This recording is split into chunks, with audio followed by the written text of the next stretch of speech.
இது empty சிரிஞ்சில் water fill பண்ணிட்டேன்.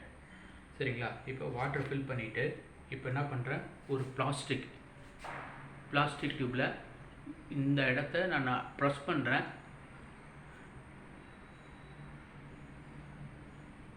பாருங்கள், ப்ரெஸ் பண்ணிட்டுனா எதுவும் ஆகலை.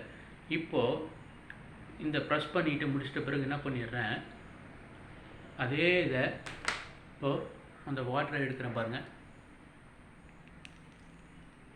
ஏர் பபிள்ஸ் வருதுங்களா, ஏர் வந்து ரிலீஸ் ஆகுது. தண்ணி வந்து பார்த்தோன்னா H2O வாட்டர் இருக்குது இல்லைங்களா.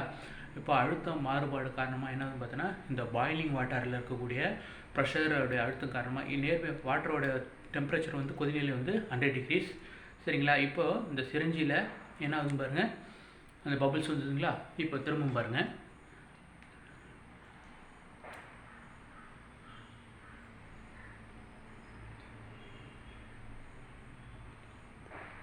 சரிங்களா.